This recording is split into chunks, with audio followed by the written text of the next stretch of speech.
Olá, tudo bem? Me chamo Taliane, sou doutoranda na linha de ensino do Programa de Pós-Graduação em Artes Visuais da Universidade do Estado de Santa Catarina, UDESC. É um prazer fazer parte deste evento. O trabalho que eu trago é intitulado As Desenhações como Potência Metodológica na Prática Docente, expandindo os limites territoriais do quintal. Este artigo é uma adaptação de parte da minha dissertação, com base em reflexões acerca da docência, entrelaçadas pela observação participativa em 2 cursos de desenho em espaços não formais na cidade de Florianópolis, Santa Catarina. Pretende-se abordar as desenhações como uma maneira de potencializar a prática docente. Os quintais aparecem como uma forma de olhar para os espaços territoriais habitados pelo ensino do desenho, em um convite ao ensinar com o desenho, para além do ensinar sobre desenho. Uma das questões que impulsionaram este trabalho é a intenção de um movimento constante de compreensão de si, que permita, sobretudo, a revisão das próprias práticas e processos metodológicos. Estas são algumas imagens da dissertação de onde o texto foi adaptado. Aqui eu trago trechos do poema O Lápis, de Manuel de Barros, que ajudaram a desdobrar a escrita. E ele diz o seguinte: eu queria fazer para mim uma naturezinha particular, tão pequena, coubesse na ponta do meu lápis. Fosse ela quem me dera, só do tamanho do meu quintal. No quintal ia nascer um pé de tamarino apenas para uso dos passarinhos, e que as manhãs elaborassem outras aves para compor o azul do céu. Essa, eu penso, é que seria a minha naturezinha particular, até onde o meu pequeno lápis poderia alcançar. Da observação do quintal de casa, teceram-se algumas conexões relacionadas à docência, que me levaram à construção desse novo amor, dessa naturezinha particular, onde há um universo a ser inventado, repleto de potência, e fluxos intensos de pensamentos e invisibilidades.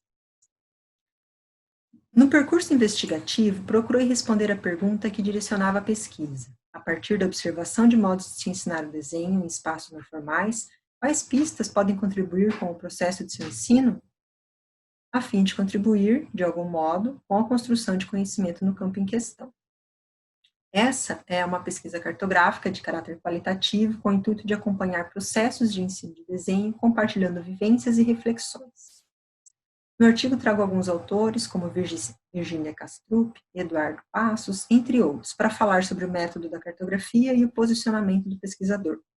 A escrita aqui apresentada não faz referência direta a um espaço, indivíduo ou metodologia, não busca descrições, juízos de valor, nem apresentação de modelos.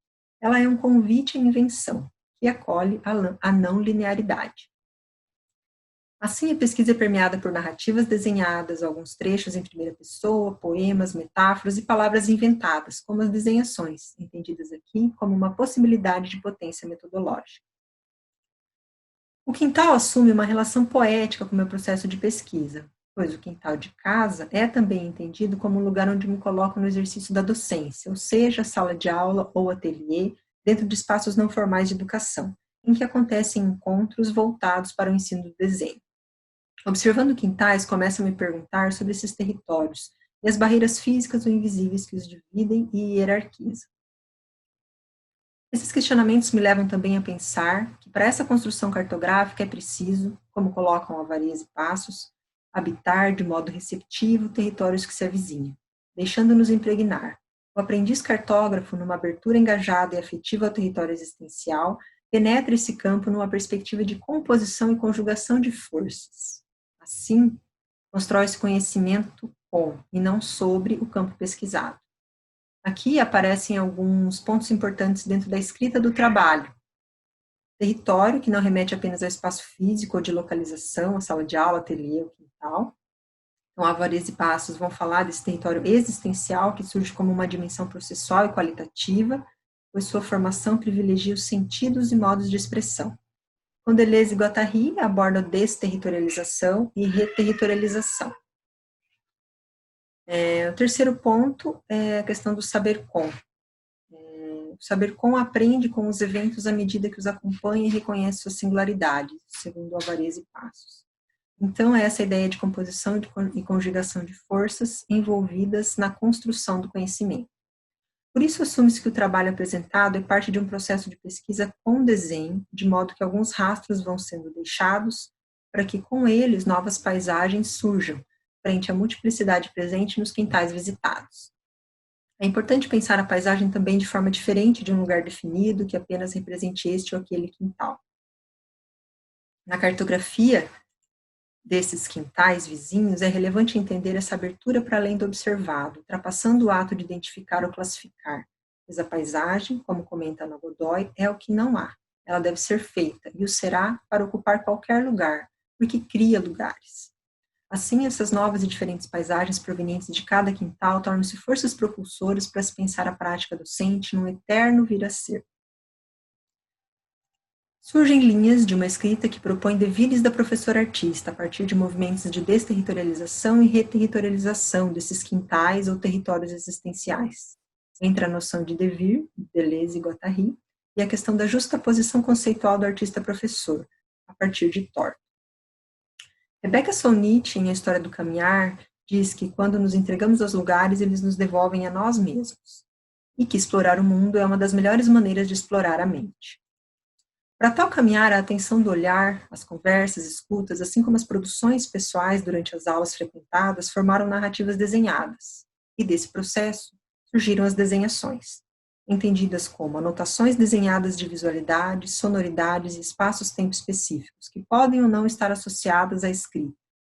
E tanto quanto as notas desenhos de Raquel Stolf, que se constituem inicialmente em registros de experiências acústicas ou formas de anotar o processo, as desenhações podem ser pensadas como proposições que coexistem e expandem os limites da funcionalidade atribuída ao registro ou anotação, permitindo dispersões em outras direções e contribuindo potencialmente para reflexões e reconfigurações da prática docente. Elas geram desdobramentos, né? Revisitar essas desenhações me fazem pensar sobre os elementos visuais disponíveis no ambiente, por exemplo, quais referências são usadas, se objetos cotidianos ou artísticos, que materiais e suportes estão sendo experimentados, até mesmo a escolha de uma postura, desenhar em pé ou com aparatos de extensão, que promovam o distanciamento do suporte onde se desenha. Para falar um pouco de desenho, então eu vou trazer de Dick, Fernando Augusto dos Santos Neto e Diego Reich, mas sem a intenção de definir o que é o desenho. Diego Reich vai dizer que desenho é um objeto fugidio às tentativas de aprendê-lo. De sua complexidade decorre a impossibilidade de uma definição unívoca e estável, mas isso, paradoxalmente, vai impulsionar os interessados a vagar entre os discursos que integram sua teorização. Nesse paradoxo em que se buscam definições, ao mesmo tempo em que se assume a impossibilidade de uma elucidação definitiva, o desenho se fez presente, criando alguns contornos durante os processos do pensar a si, o outro, o entorno e a própria prática pedagógica. Nessa imagem, o professor está sentado desenhando junto com a turma. Isso me permite também pensar sobre os modos de interação entre os participantes dos encontros durante o processo do ensino do desenho. E sobre a noção freiriana de que, na relação docente-discente, seus sujeitos não se reduzem à condição de objeto um do outro. As desenhações me auxiliam a ter um olhar crítico sobre a minha própria prática docente. Entendendo como Nise Pelanda nos coloca, que o conhecimento não é o resultado daquilo que se capta do exterior, mas ele emerge nas conversações, no conviver com o outro. Assim, por mais que os objetos, espaços ou pessoas tornem-se formas passíveis de se desenhar, estão longe de representar a verdade ou a realidade observada. Deixar-me afetar e atravessar pelas paisagens, sem abandonar o pensamento crítico, foi o caminho que a pesquisa pretendeu percorrer. Portanto, permito-me desenhar, porque o desenho me afeta, porque penso por meio dele e, sobretudo, me conecto ao mundo por suas possibilidades. Há uma deriva que, de acordo com Ana Godoy, afirma-se como possibilidade de invenção de novos percursos. E nesses percursos, o ensinar inexiste sem aprender, e vice-versa, como diria Paulo Freire. Dessa entrega aos lugares, dessa busca cartográfica por outros territórios no ensino do desenho, surgiram as desenhações, potencializando a construção do pensamento metodológico e de reflexões críticas capazes de gerar transformações nas práticas pedagógicas. Com as desenhações, criam-se redes de sentidos, modos de incorporar heterogeneidades, de pensar as diferentes concepções trazidas pelos participantes nos encontros, compondo assim paisagens desses quintais. Muito obrigada.